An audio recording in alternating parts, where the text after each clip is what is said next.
Well, our next guest is here to tell us about the history behind New York City waters, as well as a special focus on Jamaica's Bay. We welcome landscape ecologist Dr. Eric Sanderson to the show, and welcome. Good How to you have doing? Thanks very much for having me. Hey, glad to have you. I mean, obviously, we're going to talk about some things that maybe some people aren't really too familiar about. Yeah. Familiar, but unfamiliar. Yeah, well, everybody knows the city Yeah. and how built up it is, you know, all the buildings and the streets and highways. But if you can imagine going back in time to the moment when the first Europeans arrived here, what would you have seen 400 years ago? And that's what we've been trying to figure out. Yeah, it was amazing.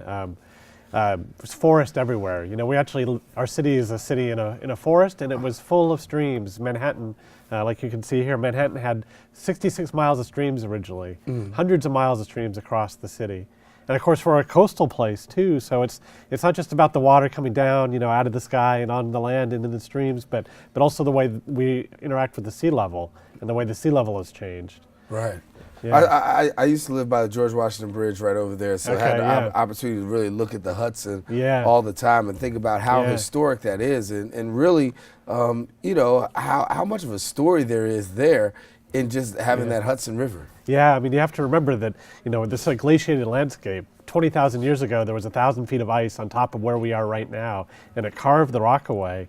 And at that time, there was so much water locked up in the ice on land that the sea level was 120 meters lower than it is today, which meant that where we are now was 100 miles from the shoreline, which meant that the Hudson River that you knew was a little windy river in the bottom of a deep fjord that went down through a valley, which was New York Harbor, that eventually found its way all the way out into where the ocean is. And then slowly, as the ice melted, the water came closer. There was a while where there was an ice dam across the Verrazano Narrows, and it created a lake.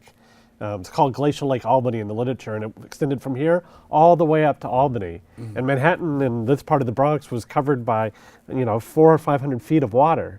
And then one day, a glacial lake somewhere upstate broke, and that water flowed into Glacial Lake Albany, and the Glacial Lake Albany broke, and millions and millions and millions of gallons of fresh water flowed out through the Verrazano Narrows, so much that it actually changed the Gulf Stream and changed the climate in Europe for a couple of decades afterwards. Amazing. Yeah. So you've done some real historical perspective, particularly with Jamaica Bay. Yeah. So we started on Manhattan. It took 10 years to figure out what Manhattan was like on September 12, 1609, and that came out in 2009. We had a book and a museum exhibition, and subsequently been working on the rest of the cities. So Queens, Brooklyn, the Bronx, Staten Island. And a big problem has been Jamaica Bay. What was Jamaica Bay like when Henry Hudson was here? Because we know about the Rockaways, right? Right. But the Rockaways are a barrier island. They're actually created by the sea putting sand up on the land and extending over time. And if you look at the old maps, you actually see the Rockaways growing. We studied a series of 19th century maps, and between 1844 and 1907, the Rockaways grew 70 meters a year. That's 2.5 miles of land. A year, 70 meters a year. Wow. That's almost a football field a year, growing toward the west and growing a little bit toward the south. And at that time, nobody lived out there. It was just beach. And it wasn't until the Army started stabilizing in the 1920s, and then Robert Moses created the highways and the subway system that allowed people to move out there, that people lived. And now, you know, people get surprised when their place floods in a hurricane, like, you know, it flooded terribly in Hurricane Sandy. And I mean, it's a tragedy because people died, but it's because they live in this place that nature made. And now that sea level is continuing to rise because of climate change, nature's taking it back.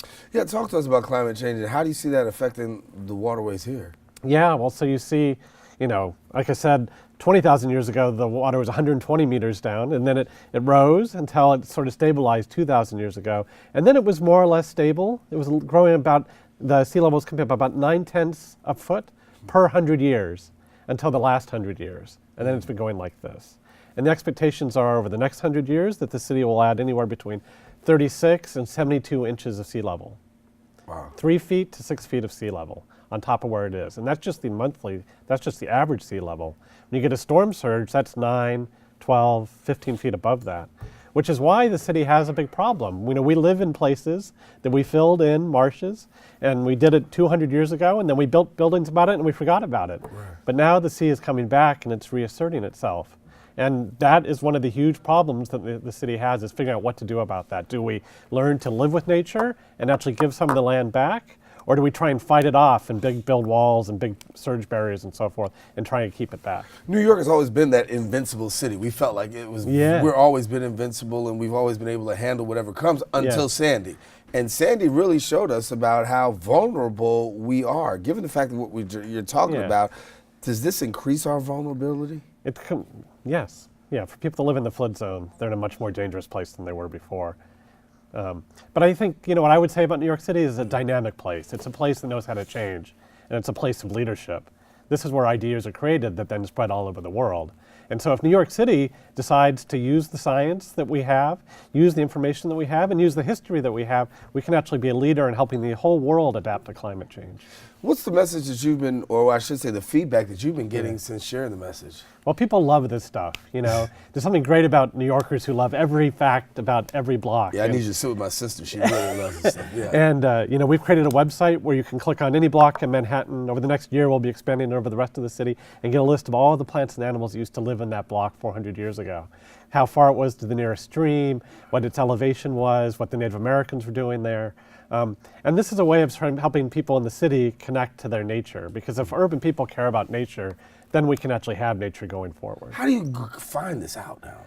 How do you get this information? Yeah, well, because people have been interested in New York City for so long, they've made maps, they write accounts. We've georeferenced hundreds of maps of New York City, of various regions. You put it in a geographic information database, and you overlay them so that you can pull the stream for this one and pull the stream for that one, and then you can find a textual description. So we build basically a computer model that has 1,600 layers describing the nature of New York City. So you got the special focus on Jamaica Bay. What comes next?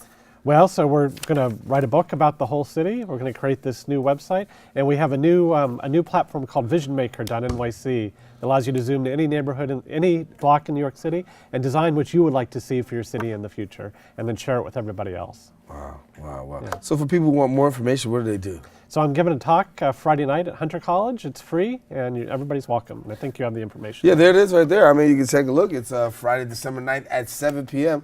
Listen, going to get that historical perspective on water, and you'll definitely get that special focus on Jamaica Bay. And there's a lot of interesting things that you will find out about New York City's waterways, and particularly Jamaica Bay. That's taking place this Friday, December 9th at 7 p.m. You can catch Dr. Sanderson, give us some more information. Any idea when the book's going to be ready? What's going to happen? Well, I think another year or two before the book. But we just have a new book about Jamaica Bay, actually, called Prospects for Resilience, Insights from New York City's Jamaica Bay. It's 4 editors, 50 authors, everything you want to know about the physical, social, and ecological systems of Jamaica Bay, and how can we make it resilient going forward. Well, if we all have life, health, and strength, you got to come back and share a little bit more with us and bring the book with you. I'd love to come back sometime and show you the streams of the Bronx. We want to do that. The Bronx River, Downings Brook, Rattlesnake Creek. It's awesome. My producer just heard you. All right. All right. Thank you so much. There it is, Dr. Eric Sanderson. Thank you so much for coming and sharing with us. All righty, listen, don't go anywhere. We got more show coming up. Be right back.